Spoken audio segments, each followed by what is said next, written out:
কারা এসছে। প্রতিদিন আর ভিডিও বানাই না সেইভাবে, আর ভিডিও বানানো হয় না, অনেক কাজ থাকে, ব্যস্ত থাকি। তো আজকে এসছে এই যে দাদা দিদিরা সবাই, আসো একসঙ্গে একটু কথা বলো। কোথায় বাড়ি তোমাদের? হাই, আমাদের বাড়ি মসলন্দপুর, নকপুর। কি করতে এসছো? আমি একটু দাদাভাইয়ের কাছে এসেছি। আমিও একটা চ্যানেল খুলেছি, মানে চ্যানেলটার বিষয়ে সেরকম কিছুই বুঝি না, তাই দাদার কাছে এসে একটু হেল্প নিতে, যাতে দাদা সবকিছু আমাকে একটু পরিষ্কার বলে দিতে পারে, মানে বুঝিয়ে দিতে পারে। বা দাদাও আমাকে অনেকটাই হেল্প করেছে, বলেছে এইভাবে এভাবে করো, তাহলে তুমি দাঁড়াতে পারবে। সেটিং হয়তো করেছি, কেননা ব্যাংক ডিটেইলসটা একটু প্রবলেম আছে, আমি দেখেছিলাম।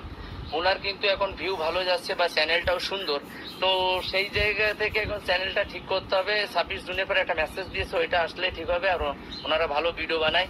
বাড়ি যেভাবে তোমরা সবাই আসছো হেল্প নিয়ে আসছো, সেই একই প্রবলেম কিন্তু আজকে আমার প্রবলেম হয়ে গেছে। আমি যে একটা কন্ট্যাক্টে ছিলাম, ভিডিও বানাচ্ছিলাম, নিকাললে তো আমরা ভিডিও বানাচ্ছিলাম, ভিডিওটা হলো না। কি বলবো, দুঃখের বিষয় যে কি বলবো, আমার এখন খারাপ লাগছে ভীষণ ভাবে। আমার নিজেরই আজকে প্রবলেম হয়ে গেছে। তো চলো, করার কিছু নেই, আগে হেল্প করি, তারপরে আমার হেল্প হবেই। ওটা আমার 5,000 গেলে আমার এমনি আসবে, কোনো ব্যাপার নেই। তো চলো, হেল্প করা সবসময় ভালো, তাই আমি বলি সবাই হেল্প করো। আর ঘরে গিয়ে এসছে সেটাও তোমাদের একটু দেখাই। আর তোমাদের ঢিলে এই যে বসে বসে টেনশনে আছে অনেক। আর এদিকে আমার মা জ্বালাতন করছে ভীষণ ভাবে। কই, আর এটা আছে আমার তোমাদের দিদির বান্ধবী, এটা এই যে দেখো, ঠিক আছে? কি নাম জানো তোমার দিদি? বকুল দি, এটা ঠিক আছে। আর আমার মার স্টাইল তো আলাদা। বাইরে আসো, আমার মার স্টাইল দেখলে সবাই ফিদা হয়ে যায়, কারণ আসলে কিছু কিছু লোকের অনেক রকমের কথা বলা। আসো মা, আমার সুইটার বললেই চলে। আসো আসে, কি আছে বলা, কি আছে 5 রুটি শস্য।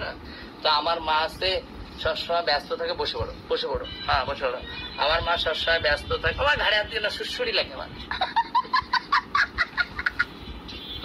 হ্যাঁ, আমার এরকম বসো। তা আমার মা সবসময় ব্যস্ত থাকে, কি বলবো, আজকে অনেক ব্যস্ত। মায়ের সাথে আমি ভিডিও বানাতেও পারিনি। এই দেখো বসে। কেমন আছো? ভালো আছো? ভালো আছো? কি খেয়েছো? ভাত খেয়েছো? আর কি খেয়েছো?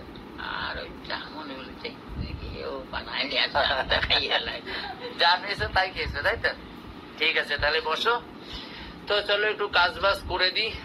দাদা দিদিদের একটা রিলসও বানাই। চলো তাই বসে পড়ো, এই বসে থাকো। হ্যাঁ চলো, তো দিদিদের এখন একটু রিলস বানাতে হবে। আর এই লাইফে রিলস মানে কি, ক্যামেরাতে উঠবে না মনে আছে। তো চলো, তবুও রিলস না বানালে হবে না, তাই বানাতে হবে। তো ভিডিওটা আর আমি বাড়াচ্ছি না। সবাই ভালো থেকো, সুস্থ থেকো। আজকের মতো টাটা।